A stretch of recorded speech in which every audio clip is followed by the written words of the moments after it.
My mother-in-law told me something surprising. She said, "We're going to live together now. We turned the house into two separate homes to make it easier. Is the house in your name, Emma? Sorry to ask, but can you pay the $80,000 bill for the changes?" My mother-in-law and husband thought it was funny, but I felt determined. I was going to tell them something important, even though my husband didn't know yet. I had proof too. My name is Emma Davis, and I'm 26 years old. I live a little away from the city in a place surrounded by nature. I work in an office and draw pictures for fun. Recently, I've been sharing my drawings online and reading the comments people leave.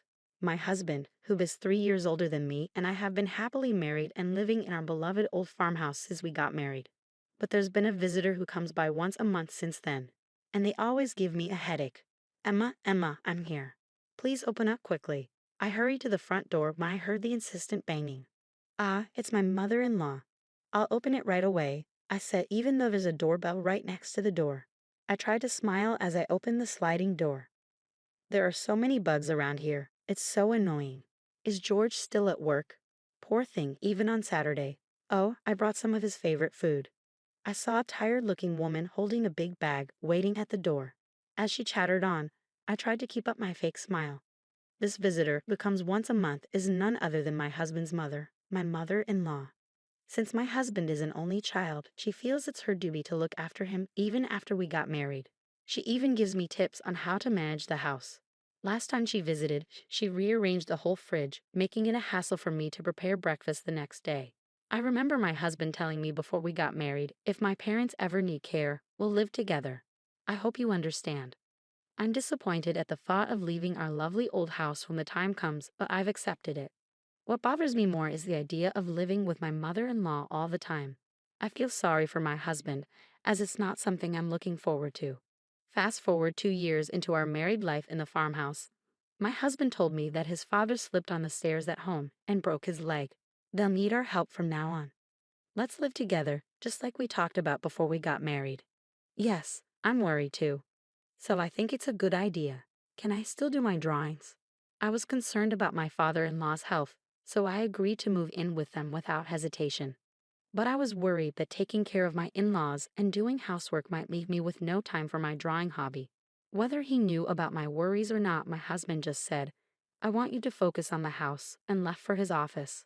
Left alone in my room, I felt like I was giving up on my husband. As I looked through my drawings, I started sorting out my feelings. Just when I had decided to live with them, something unexpected happened. While I was at work, I suddenly felt numbness in my hands and feet and got really dizzy. I collapsed. Thankfully, a colleague called an ambulance, and although I wasn't in danger, it turned out I had had a stroke at a young age after a medical checkup. Even though I had been warned about high blood pressure during health checkups before, I regretted not taking it seriously and going to the hospital. From the time I found out about the illness to being hospitalized, including tests, surgery, and recovery, it took about 2 months. It all happened so quickly, and I realized my husband showed very little concern for me. After being diagnosed with a stroke at a young age, I called my husband with trembling hands. But all I heard was disappointment in his voice, saying, "So living together will have to wait, huh?" I couldn't believe he was more worried about living arrangements than my health. Luckily, my father-in-law was still in the hospital with a fracture, so I didn't have to worry about taking care of him. This allowed me to focus on my treatment, which was a silver lining. Plus, since we didn't have kids, that wasn't an added concern. Suddenly, I thought of my mother-in-law, always talking about wanting to see her grandchild soon. But I pushed that thought away and grabbed my sketchbook. Lately, I had been too busy with preparations to live with my in-laws and undergoing tests since my stroke to indulge in my favorite pastime of drawing. I knew once I moved in with them, I'd have even less time for it. I decided to view my time in the hospital as a gift of freedom from God and resolved to enjoy my hobby to the fullest. Once this period was over, I promised myself to give my best to my husband and in-laws, whether it was doing chores or anything else. The 2-month hospital stay flew by, and finally it was time to leave. My husband casually asked if he should pick me up, but I wanted some time alone, so I declined, feeling a bit guilty. As I rode the bus, I looked out the window and saw the familiar scenery. I realized I was already near home. The sunlight shining on the lush green leaves was breathtaking, and I felt a mix of emotions, thinking goodbye to this beautiful natural setting. Since my in-laws' house is closer to the city, My life is going to change a lot from now on. Feeling a bit sad, I stepped off the bus at the familiar stop. As I walked towards what was supposed to be my beloved old home, I suddenly froze in astonishment. Instead of the familiar private house I knew so well, there stood a completely unfamiliar house that I had never seen before. After being in a hospital for about 2 months, I double-checked the surrounding buildings and the path I took, wondering if I had somehow gotten the location wrong. But it was no mistake.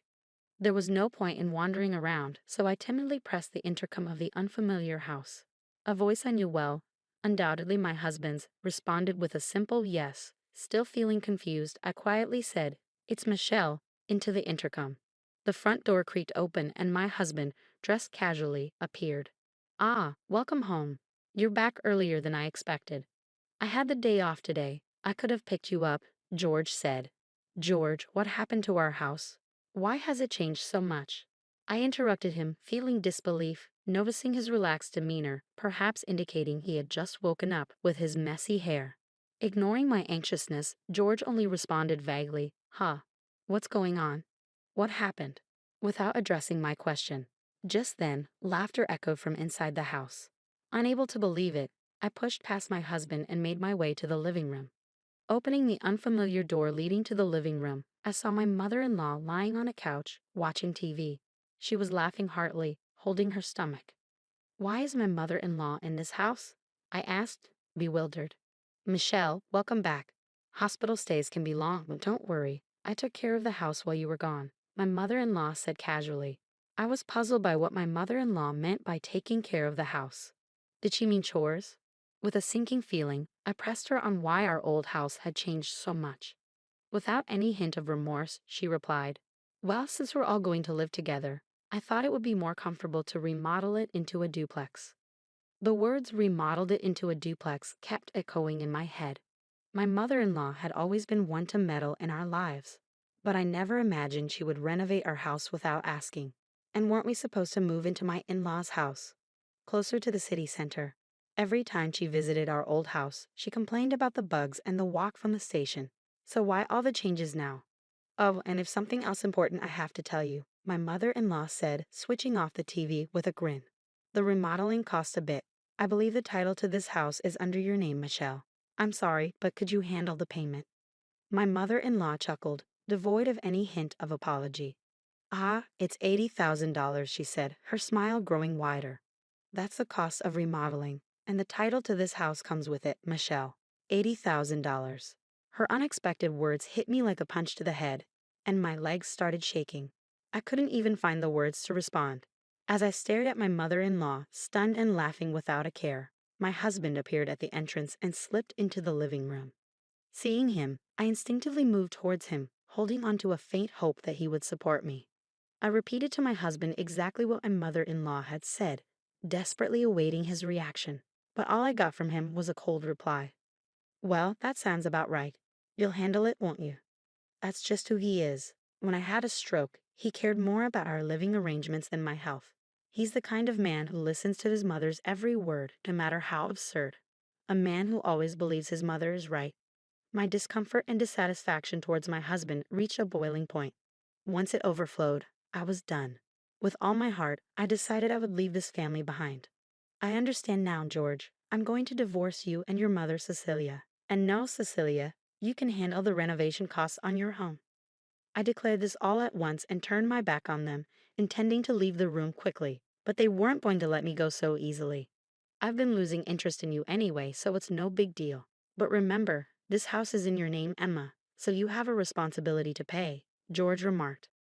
"That's right, feel free to leave, but please settle your dues first," added Cecilia. I was astonished by their selfishness. I couldn't help but sigh. I was sure if I turned around, I'd see their smug faces grinning in victory, but I refused to look back. I stood tall and replied, "You keep saying the house is in my name, George, but did you forget that ownership has been transferred to you?" I revealed the truth, but they only laughed, thinking I was lying to avoid paying. That's when I brought up how George had asked me to change the property's ownership when we got married, as he didn't want the house to be in his wife's name for appearance's sake. Since I didn't particularly care about the property title, I had immediately transferred it to his name. Upon hearing this, their laughter abruptly stopped, and I could feel their panic gradually setting in. I don't recall saying such a thing. There's no proof anyway, George retorted. Anticipating this response, I turned back to face them, walked past them, and opened a drawer in a shelf from our old house. Let's see, it should be somewhere around. Ah, here it is. This is the proof, I said, taking out a document that listed the property and house ownership and showed it to them. When I pointed to the part that showed the ownership was in George's name, his face went pale. That's fraud. I never thought you'd actually do it, and I definitely can't pay such a huge sum of $80,000. George exclaimed. I was disgusted by my husband's reaction. He started yelling as soon as he realized the payment obligation was on him. Since a decent conversation seems impossible, let's communicate through lawyers from now on. Cecilia, your son seems to be in quite a pickle, so please take good care of him from now on. I stated calmly beside my loud husband. I smiled at my mother-in-law, who stood dazed, and finally turned my back on them, leaving their home for good. After that, my husband called several times, but I chose to ignore him entirely, opting instead to communicate formally through a lawyer, given our strained relationship and the issues with my mother-in-law. The divorce was settled without any problems. Regarding my husband's accusation that changing the property's ownership was fraud, it was determined that it was a mutual decision made when we got married 2 years ago. My lawyer reassured me with a smile that this was neither fraud nor anything illegal. With that, all the uncertainty inside me disappeared completely. It turned out that I was supposed to foot the bill for renovating the house as soon as I got discharged from a hospital. I couldn't help but appreciate the well-executed, spiteful move of pushing me into a difficult situation just after I had undergone surgery and rehabilitation and finally got discharged due to illness. In the end, since the house was in my husband's name, it was his responsibility to pay the hefty renovation costs, and he ended up cornering himself. Moreover, I was able to secure alimony after the divorce was finalized. My husband, faced with a claim for an amount he couldn't possibly pay off, either borrowed money from risky sources or didn't pay at all. While I was in the midst of the legal battle with my husband and mother-in-law, I received an apology from my father-in-law, Bob, who had been hospitalized with a broken leg, saying, "I'm sorry for my wife and son's behavior." Of course, it didn't seem that Bob was directly involved in this matter, but it couldn't be denied that for 2 years after our marriage, he had turned a blind eye to his wife and my indifferent husband. After briefly replying to Bob's message, I made the decision to cut all ties with my old family and start afresh. Since then, my health has been gradually improving, and I was able to return to work. When I was married, I used to draw illustrations, but I always felt restricted by my husband's presence. Now, I can immerse myself in drawing whenever and however I want. Initially, drawing was just a hobby, but now I receive job offers through the social networking site where I post my illustrations. I spend more time drawing for work than for pleasure these days. My current dream is to buy an old farmhouse in a somewhat rural town using the alimony from my husband and my savings, and to open an art studio there. Today, I'm taking the first step towards realizing that dream by heading to see an old farmhouse. As I gaze out at the scenery from the bus, I can't help but think back to the day I left the hospital, the day that changed my life forever. The natural scenery outside remains the same as it was that day, but my feelings are clearer now, and I'm filled with excitement for the new life that awaits me. The leaves on the trees, illuminated by the sunlight, look so bright and dazzling.